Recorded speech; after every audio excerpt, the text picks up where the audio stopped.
Paz do Senhor para os irmãos, né? Devido à crise, a gente vai estar estudando, né? Através dos vídeos, as nossas lições da escola dominical, né? A lição de hoje, a lição 12 de 22 de março de 2020, Jesus, o homem perfeito, né?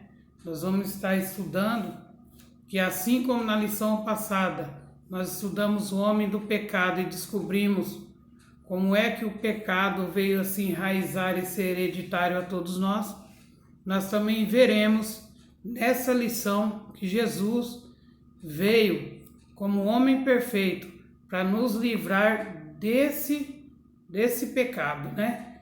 O texto áureo, ele diz assim: e crescia Jesus em sabedoria e em estatura e em graça para com Deus e os homens. Está baseado em Lucas, capítulo 2, versículo 52, né? A verdade prática vai nos dizer assim: verdadeiro homem e verdadeiro Deus. O Senhor Jesus Cristo é igual ao Pai, semelhante a nós e semelhante a nós. Sua divindade e sua humanidade não são aparentes, são reais, perfeitas e plenas, né? Ou seja, Jesus, ele, apesar de ter vindo como homem, apesar de ter estado conosco como ser humano, né? Ter sofrido tudo, passado por tudo que a gente passa na nossa vida humana, ele experimentou, né? Toda sorte de coisas. Ele continuou perfeito, a sua natureza continuou perfeita, né? Porque ele, né, foi concebido através do Espírito Santo, né? E não de uma relação entre um homem e uma mulher, né? Onde um homem e uma mulher venha constituir as suas famílias, mas através do Espírito Santo. Por isso, ele é o homem perfeito, né? Ele veio sendo Deus, despiu-se de sua glória, mas manteve a sua natureza humana, igual à nossa, e também a sua divindade, né? E é isso que a gente vai estar estudando nessa lição, né? A nossa declaração de fé das Assembleias de Deus reconhece as duas naturezas de Jesus, né? Conforme nos ensina a Bíblia. Isso está expresso no seu nome, Emanuel, ou seja, Deus conosco. A sua natureza humana é semelhante à nossa, né? Exceto em relação ao pecado, como eu já disse. Sendo gerado através do Espírito Santo, ele não estava sujeito nem ao pecado original, ou seja, aquele pecado que nós já nascemos com ele, por sermos descendentes de Adão, e nem ao pecado experimental, né? Que seria o pecado que nós temos dos dia a dia, aquele pecado, aqueles erros nossos do dia a dia, aqueles erros que somos induzidos a cometer, né, se não estivermos diante da presença do Senhor, se não tivermos firmado em Cristo, né? Ele não estava sujeito a isso. Suas duas naturezas, elas são perfeitas e harmônicas, ou seja, uma natureza não tinha conflito com a outra, ou seja, a natureza divina de Jesus não tinha conflito com a natureza humana de Jesus. Elas tinham comunhão, né? Que é o que Deus pede para nós hoje. O primeiro subtópico fala sobre a eternidade com o Pai. E diz assim: Jesus, né, como unigênito de Deus, eterno, Pai da eternidade, antes da sua encarnação, ou seja, antes de ser gerado, estava no Pai, e no Pai criou tudo o que no mundo há. Ou seja, quando o mundo foi criado, estavam lá a Trindade Santa, o Pai, Deus, o Filho, Jesus, e o Espírito Santo, né? E Isaías 9:6, né, vai deixar bem claro que Jesus, ele veio para mudar, ele veio para nos tirar daquele período de escravidão, né? E aí diz assim, Isaías 9:6, que a luz que brilhou sobre as trevas, ao que estavam à sombra da morte, né? Ou seja, a luz brilhou sobre as trevas.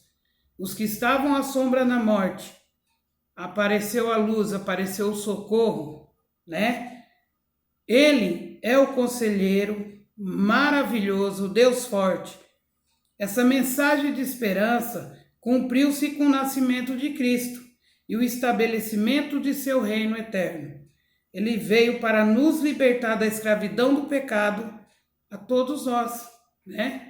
Não foi só judeus, ou só grego, ou só brasileiro, ou só italiano. Não, todos aqueles que quiserem, eles têm, né, a liberdade de reconhecer Jesus como o único e salvador da sua vida e se entregar a Ele e seguir a sua palavra, para que um dia esteja com Ele na glória. João 1,3 declara que Jesus era o agente divino responsável por toda a criação, ou seja, Jesus estava no momento da criação, né? Ele participou.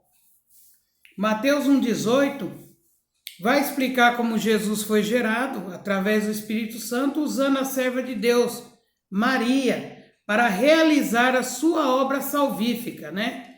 Então Maria foi um instrumento do Senhor, assim como nós também, se nos deixarmos ser usados, seremos instrumentos do Senhor para a obra dele, né?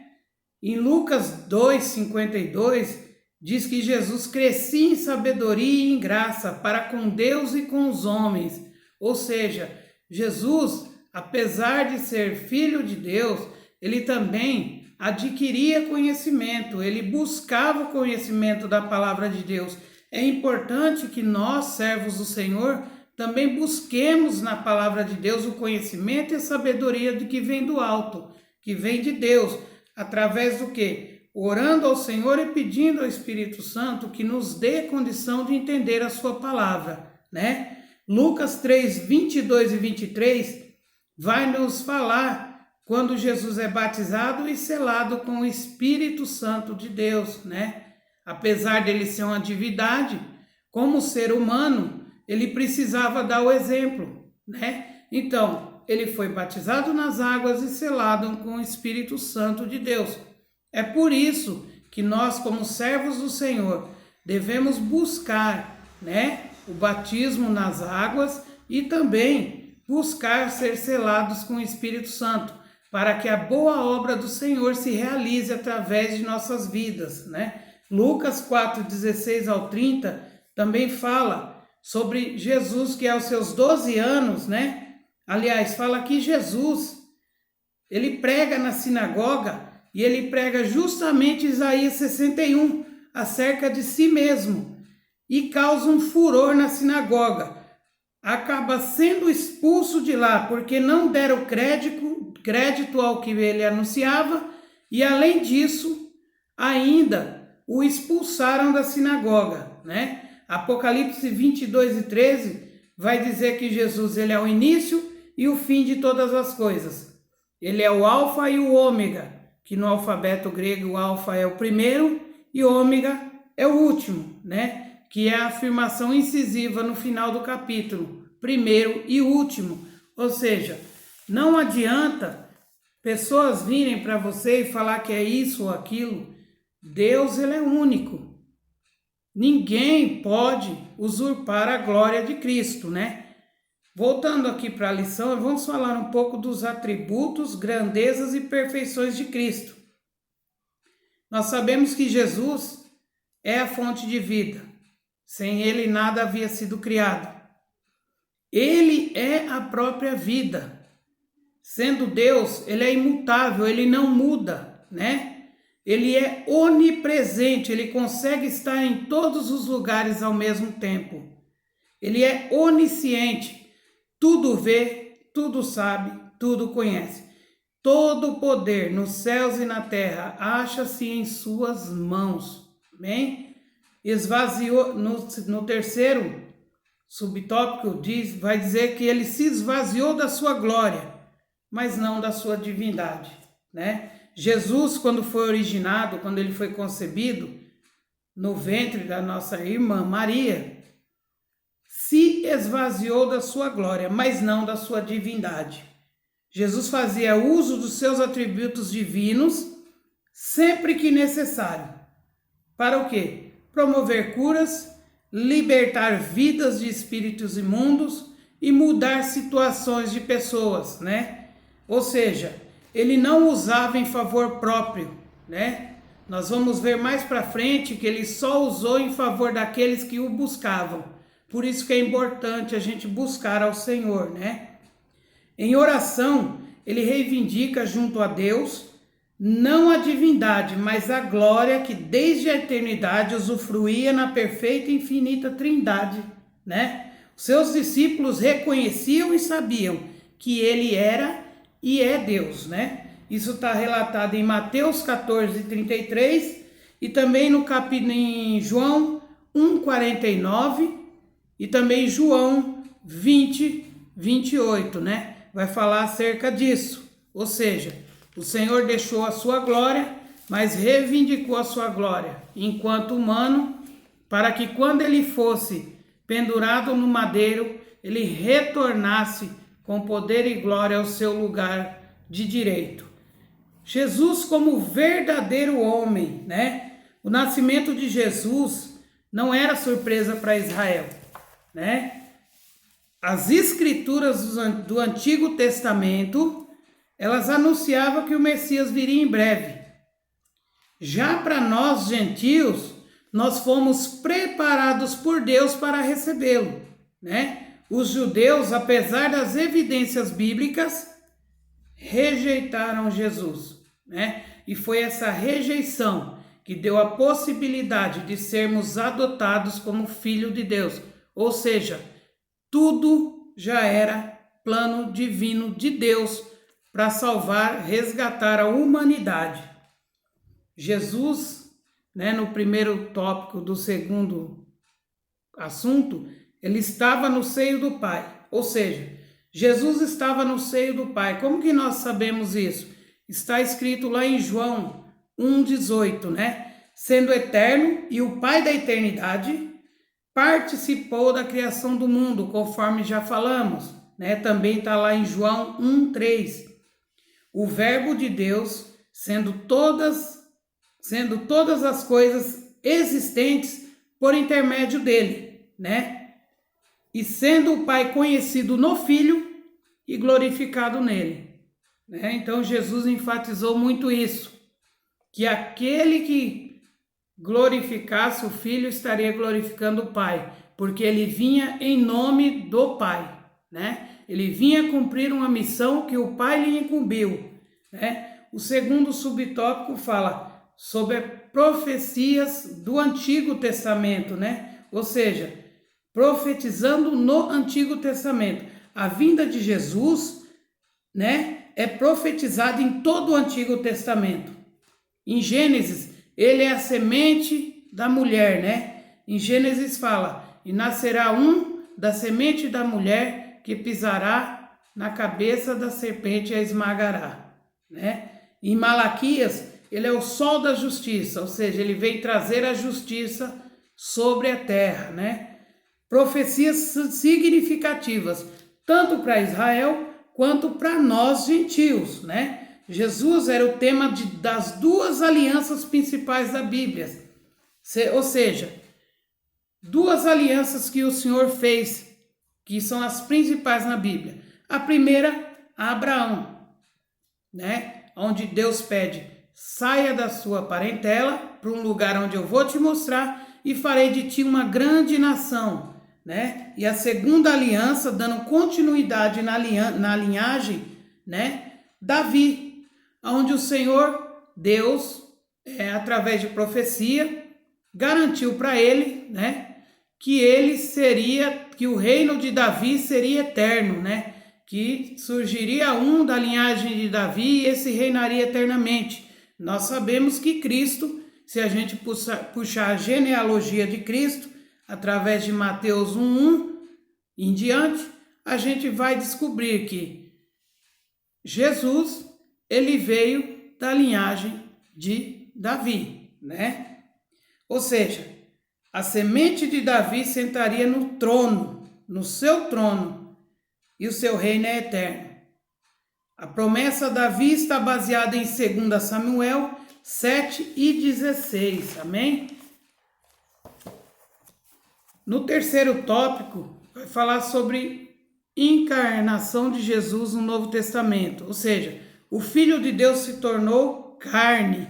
Apesar de ser concebido de forma sobrenatural, o seu nascimento ocorreu de forma igual a nosso, ou seja, em Lucas 2, do 1 ao 7, vai estar falando isso.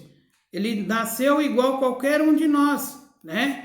A sua mãe teve 9 meses de gestação e o gerou, né? O seu nascimento também ele sentia, como todo ser humano, sentiu dores, incômodos, teve fome, teve sede. Ele era humano como nós, né? Em Mateus 4, 2 relata isso, né? E em João 19, 28 também relata isso, que ele experimentou também profunda tristeza, ou seja, lá em Mateus 26 e 38 vai mostrar, né, a profunda tristeza que Jesus ficou quando já chegando lá no final do cumprimento do seu ministério, da sua missão dada pelo Pai, né? Ele era semelhante a nós, a sua humanidade era completa, ele tinha corpo, tinha alma e espírito, conforme já estudamos em lições anteriores, né? Ele era semelhante a nós, ou seja, a diferença é que o quê? Sua humanidade era perfeita, né? O que diferenciava Jesus de nós? Ele não tinha o pecado original, não estava sujeito a ele, e nem o pecado experimental, que é aquele pecado que infelizmente nós cometemos no dia a dia, por mais que a gente se policie. Então ele não sofria dessas coisas, porque ele era Deus homem, né? Ele era Deus e Deus homem, ou seja, ele era santo. Apesar de estar como ser humano, ele conseguiu vencer todas essas coisas. Uma coisa interessante é que Jesus nasceu na plenitude dos tempos. O que isso quer dizer?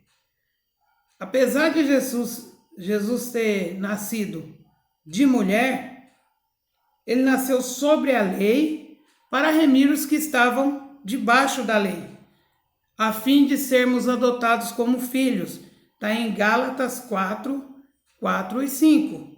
Em sua presciência, Deus levanta 3 povos e culturas, a fim de preparar o mundo para receber a Cristo e também cooperar na divulgação do Evangelho pelo mundo. Israel foi a primeira e foi onde Jesus nasceu, que era através das sinagogas de Israel espalhadas pelo mundo, ou seja, haviam várias sinagogas pelo mundo para atender aos judeus. A Grécia, né, pelo idioma e filosofia, ou seja, o exame natural das coisas pela luz da razão. Por que a Grécia? A Grécia, na época, era o país mais desenvolvido em questão cultural, né, em questão de filosofia. Era um país que tinha uma língua que hoje podemos comparar com o inglês, né? Era uma língua importantíssima na época. Então, dependendo de onde você estivesse, se você soubesse falar o grego, você estava bem servido. Então, Jesus veio nessa época, né? Ou seja, uma época onde havia igrejas espalhadas, né? As sinagogas, onde havia um idioma que todos compreendiam, né? Que era o idioma da época, e também através de Roma. Qual a importância de Roma? Através das leis. As leis que Roma tinha eram as leis mais atuais da época, né?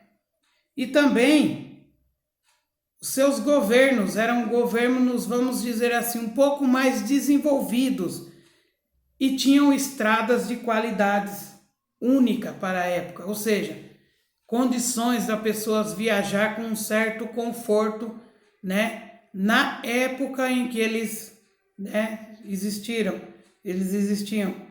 Isso está em Atos 25, do 10 ao 12.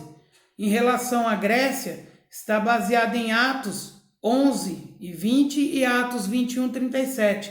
E em relação a Israel, em Atos 13 e 5. Notemos aí que todas as passagens estão baseadas em Atos. Por quê? Porque em Atos já é a época onde fica, né, o pessoal, os discípulos, né, de Jesus incumbidos de estar levando a sua palavra. Então, necessitaria, né, de ter todos esses aparatos, vamos dizer assim, para que eles conseguissem desenvolver, né, a palavra de Deus pelo mundo, né? No quinto tópico, fala sobre Israel quando Jesus é apresentado ao mundo. Jesus, sendo filho de Deus, segundo a carne, ele descende de Davi e Abraão. Ele nasceu em Israel, sobre a lei de Moisés e a lei de Roma, que é o que acabamos de falar, né? Isso está baseado em Mateus 22, 21. Ou seja, sob a lei de Deus e sob a lei dos homens. Daí a importância de nós que servimos ao Senhor não só obedecer à lei de Deus, mas também obedecer à lei dos homens, né? Esse período que nós estamos passando reflete bem isso, né? Nós temos que ser obedientes à lei de Deus e à lei dos homens, porque Deus os instituiu para assumir esses cargos, né? Eles não estão lá à toa. E nisso a gente enfatiza novamente que Jesus foi o mais perfeito dos homens em todas as coisas. Ele cumpriu as duas coisas. Por isso que nós devemos olhar para Cristo e nos basear em Cristo, né? Falando de Jesus, o homem perfeito, vamos falar um pouco da humanidade de Jesus. Era tão real quanto a nossa. Ele nunca usou sua divindade em proveito próprio. Ele usava simplesmente para poder realizar milagres em favor dos que necessitavam e o procuravam. Jamais usou para suprir sua necessidade humana ou aliviar fome e sede. A gente vê isso em Mateus 4:4, quando da tentação de Jesus, e em João 4, do 7 ao 10, quando ele se encontra com a mulher samaritana no poço de Jacó. É um texto bíblico muito conhecido dos dois, né? E toda vez que alguém necessitava de Jesus, ele os atendia prontamente. De que forma? Curando, libertando, né? Dando novidade de vida, né? Isso está baseado em Marcos 1:34 e Lucas 7:21. Ele era um homem de dores, experimentado nos sofrimentos humanos, sumo sacerdote perfeito. Em Isaías 53:3 vai estar nos dizendo isso. E em Hebreus 7:26 vai dizer que ele é o nosso sumo sacerdote perfeito e é a ele quem nós devemos nos espelhar, é nele, né? Ainda hoje, alguns rejeitam a Cristo, desprezam ele, né? E sua grande dádiva, o perdão do pecado e a tão grande salvação que ele tem reservada para aqueles que o temem. A pergunta que eu tenho para você é a seguinte: você o aceita, rejeita ou despreza? Pense nisso, né? O segundo tópico, né, do terceiro assunto vai dizer o seguinte: Jesus, o último Adão. O primeiro Adão fracassou no Éden, ou seja, o Adão original fracassou no Éden. O último triunfou no deserto e no Calvário. No deserto, diante da tentação do inimigo, que é a mesma coisa que ele fez com Adão, ele fez com Jesus, né? Adão através de Eva e Jesus foi pessoalmente.